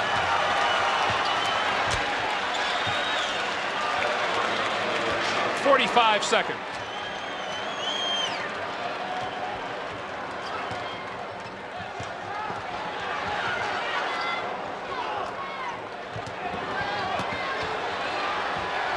Here's the freshman, and fights his way to the loose ball and a foul. Well, he got himself on the scorebook with a miss, and now he can get a chance to get some with some foul shots.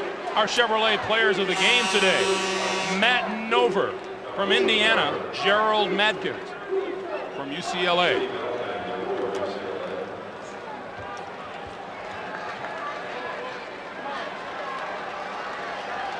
And Ed O'Bannon leaves the court.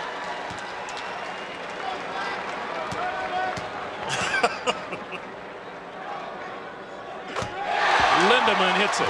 You're talking about having a little fun?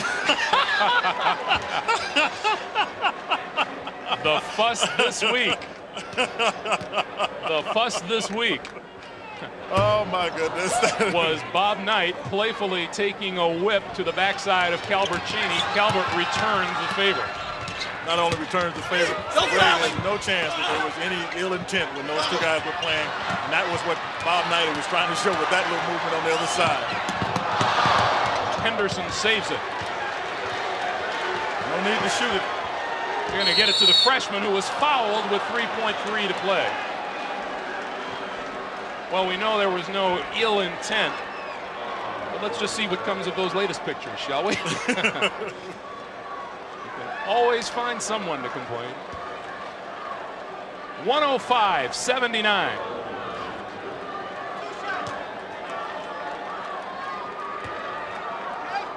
You know, the thing that really has helped catapult Bob Knight and his Indiana Hoosiers into I think a higher emotional state, I think, was the benching, oddly enough, of Jamal Meeks and Eric Anderson, because they were the two seniors and wanted to make sure that they've got everything going.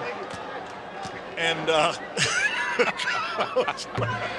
and they did. They were able to get them psyched up, ready to play, and on their way to Minneapolis. At the buzzer, it's all over. The Indiana Hoosiers are champions of the West Regional and are the first members of the Final Four in Minneapolis next week.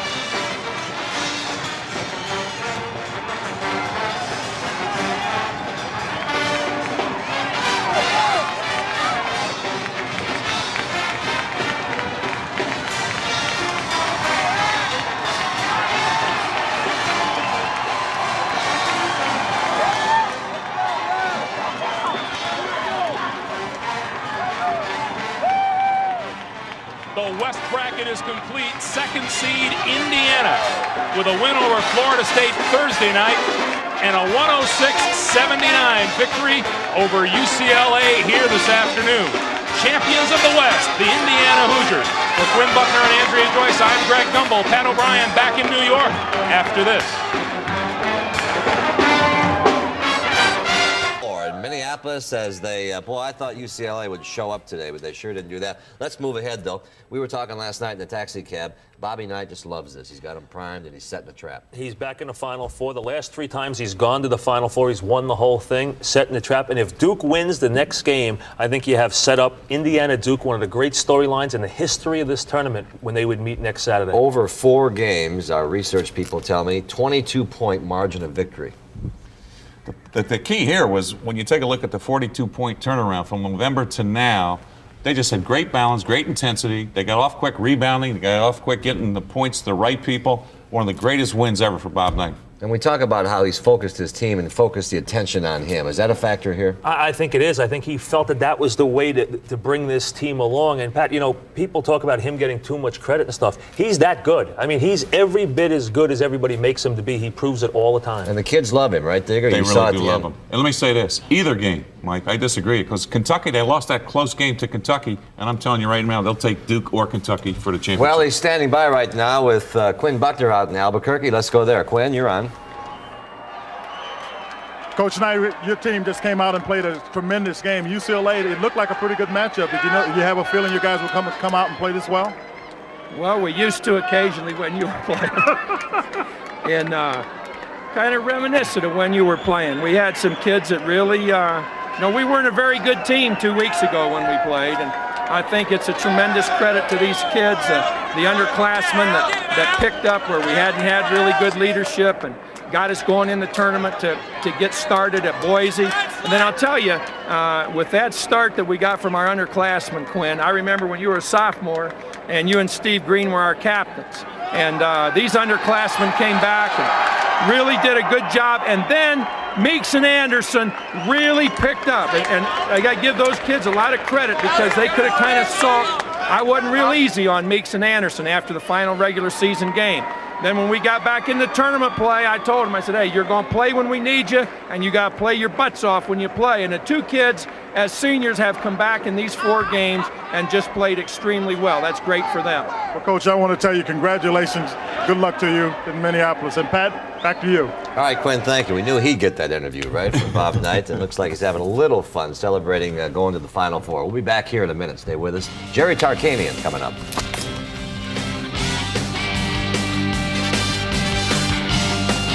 If I'm Rick Pitino, I got to feel pretty good going in the locker room here. Well, Duke's 18 for 25 from the floor, so from that perspective, Kentucky has to feel good. A methodical 50 for Duke. I think Kentucky Digger has to watch that spurt. Duke hasn't had that big run yet, right out of box second half. Kentucky surprises everybody. Comes out with a 2-3 zone, plays most of the half 2-3 zone. Look for Kentucky to go to the press quick to start. They need a spurt. but watch out for Duke's spurt. Fellas, earlier this afternoon, Indiana became the first team to reach this year's Final Four, looking pretty good, too. Before the game, Indiana coach Bob Knight was embroiled in a controversy over a newspaper photo that showed him whipping one of his players, or pretending to. Local civil rights groups, while not accusing Knight of racism, did charge that the bullwhip symbolism showed a lack of sensitivity on his part, and they demanded an apology.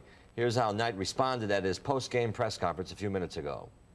What I need to apologize for is, I think, 18 black kids that have played 4 years for me, with 15 of them having a degree, with every black kid that has gone through his senior year with me really having a really good job and really being a very contributing member to society, recruiting the first black kid to ever play at West Point. You know, those are the things I guess I need to apologize for. Who's got a question about the game? And so they went in and talked about the game. By the way, the player in the newspaper picture was Calbert Cheney, who exacted a measure of playful revenge near the end of the game, and we saw that during the game. It was worth bringing that one back. Tomorrow, by the way, we'll finish cutting the field to the Final Four. Mike and yours truly will hit the road again at 1 o'clock Eastern time. Memphis State and Cincinnati tip it off at 1:42. Then the Fab Five meets Jimmy Jackson as Michigan and Ohio State square off at 4 o'clock Eastern in a Big Ten matchup there. The gentlemen with the best seats in the house tomorrow will be our analysts Billy Packer in Lexington and Al McGuire in Kansas City, and they join us for another installment of the Billy and Al Show. And first of all, Billy, I want you to listen again to the holy mackerel call at the end of the Georgia Tech USC game and give us your professional opinion of the call. Here's how it went. Al was all over it. Under the basket, up, Forrest shot. Holy mackerel! Holy mackerel! Holy mackerel! What do you think? First of all, he was all over it. Concise analysis there, Al. You put it under the basket. There wasn't even a man under the basket. What do you want Geiger to do? To throw it away? Hey, Al, you're learning. You know, Al, you can't score if you throw the ball from out of bounds to the basket. If it goes in, it's not a basket. But you know, you're getting there. Hey, Billy, I don't hold a clinic. I just deal with you emotionally. You're learning quickly to cover up your announcer. Listen, guys, what did you think when you saw the Indiana game? Indiana looks pretty good, don't they, Al? I think Indiana is playing as a team. They're sharing the ball.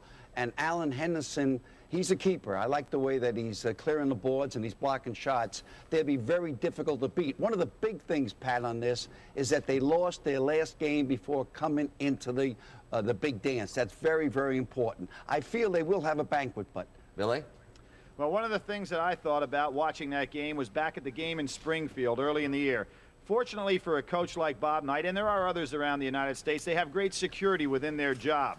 Therefore, early in the year, Bob Knight doesn't worry about a victory or a defeat. He didn't worry about that against UCLA. He didn't worry about that in the Kentucky game that we had earlier this year in Indianapolis, because he's got a progress that he's working towards the end of the year, which he knows is the all-encompassing Big Ten championship, if he can win it, and then, of course, the NCAA tournament. So the team that UCLA faced today was much different than the team that he put on the floor back in Springfield, even in the way he handled his team and prepared it for today's game and the way he substituted in today's game. So, unfortunately, a Bob Knight with great security in a much different position early in the year than, let's say, a Jim Herrick. Hey, guys, I'd like to ask you, Al, especially. Al, you used to say the best thing about freshmen was they became sophomores. How about those Michigan freshmen tomorrow against Ohio State? They're completely above the trees. It shocks me. I never thought that they'd be that good. I had them once this season, but they must keep Weber in the game. He must stay in the ball game. I feel that they're going to have serious problems tomorrow because Ohio State got JJ. JJ's a star, and it's awful hard to stop a star that way, and they will not be able to get into transition.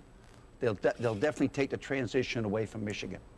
Mike, when Al made that comment is when he first started coaching in 1927.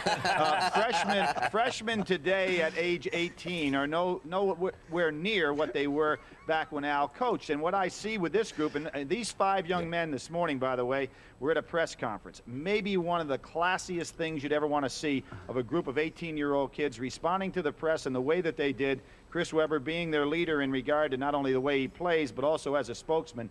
As quality a group of young kids that you'd ever want to see. And I think what makes them great, is not only their native ability, but also how well they get along as a group and how well they are focused into what the job is at hand for the University of Michigan. Very high quality kids. We got to wrap this up. I think Billy, when they slip away and get down a little bit, they will not recover. I think that's their biggest problem in the game. Al, we got to wrap this up. Billy took all your time, and I think because he's wearing a coat and tie, he thought he could take most of the time here.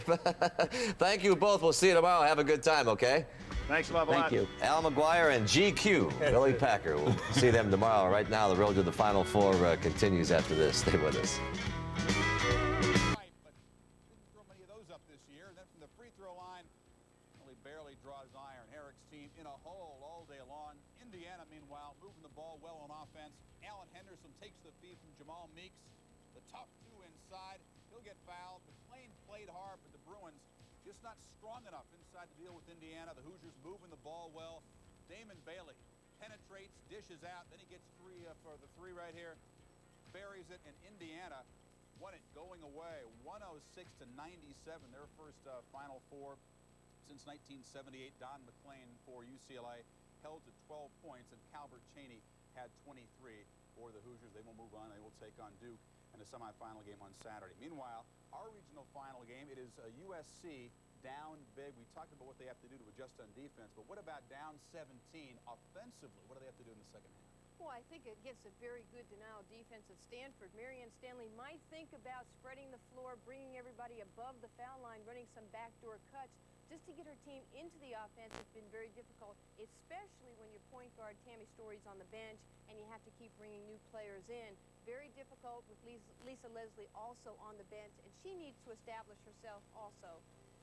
Take a look at some of the first half action right here.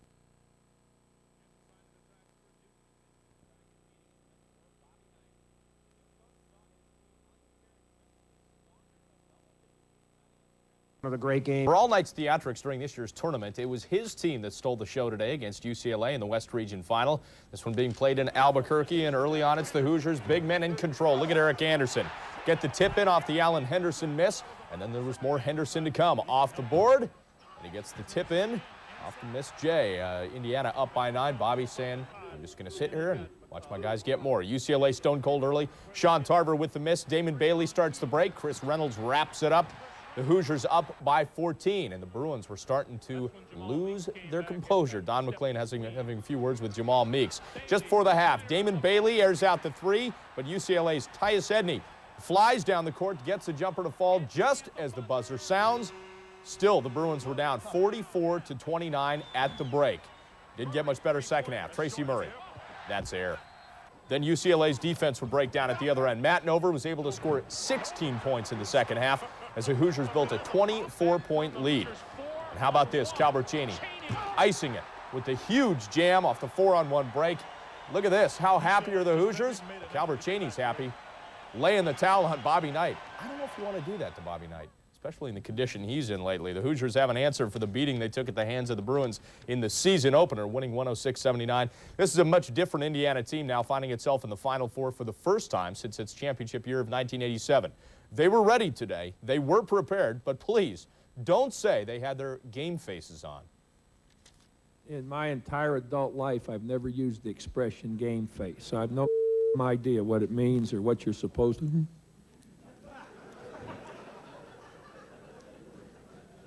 Yeah. Your worst fear in coaching and playing and anything is the fact that some nights you come out and you just don't have any legs, you don't have any zip or energy or an enthusiasm or aggressiveness, and we didn't have anything today, and they were just terrific. We came into the tournament, wanting to prove something, that we're a better team than the way we played towards the end of the season. We've tried to get our team to a position where it can play really well, and they did at this point. I think we've played about as well as we're capable of playing in these last 4 games. So the Indiana thing, and the Isles take it 4-1. Rangers' futility at Nassau Coliseum continuing. They're winless in their last 10 games on the island, dating back to October of '89. 3 power play goals pushed the Devils to their 3rd straight win. The victory gives New Jersey a club record 85 points. The Red Wings moved a step closer to clinching the Norris title, beating Vancouver for their first back-to-back wins in over a month. The Hawks scored the first 3 goals of the game, then got 19 saves from Dominik Jasek to keep their slim hopes of winning the Norris alive. They're 7 points behind Detroit with 4 games to play.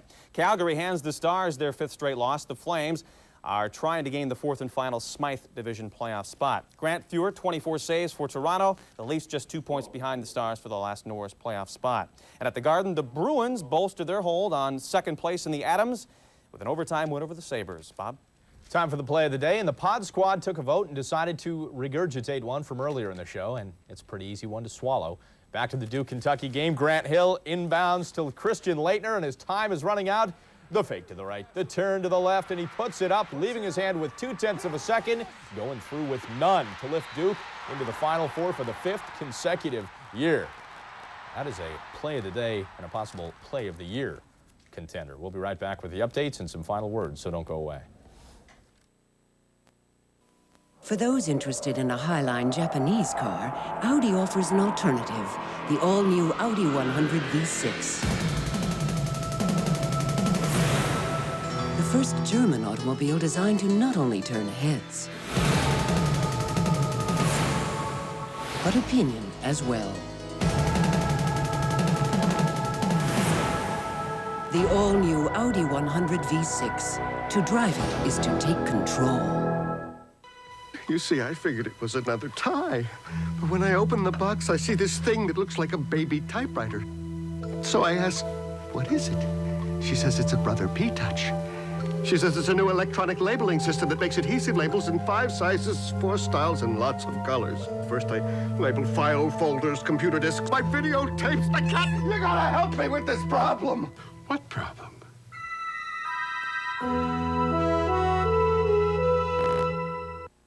Ah, the Nature Valley Granola Bar. Once you come to know this wonderfully wholesome taste, you realize a Nature Valley Granola Bar could be the candy bar nature intended.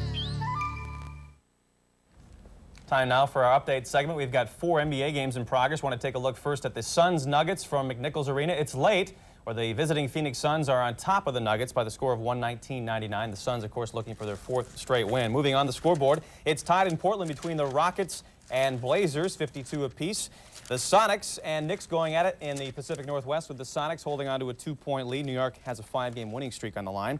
And the Bucks are trying to end their 19-game road losing streak, and they have a 4-point lead against the Clippers, who are looking good for the playoff spot out in the West. They're currently in the 7th position. Don't forget to join us for an hour of sports tomorrow morning, 11 o'clock Eastern. It's College Coaches Corner. Dan Hicks, of course, will talk about the Southeast and Midwest champs to be decided on Sunday. Also, he'll be joined by Maryland's Gary Williams, whose team is eligible for the NCAA's next season after serving probation this year. And then, of course, this week in the NBA, 11:30 Eastern, Van Earl Wright, Vince Cellini. Among the topics, of course, the absence of David Robinson and what that means to the San Antonio Spurs down the stretch. And recapping our big basketball news from tonight.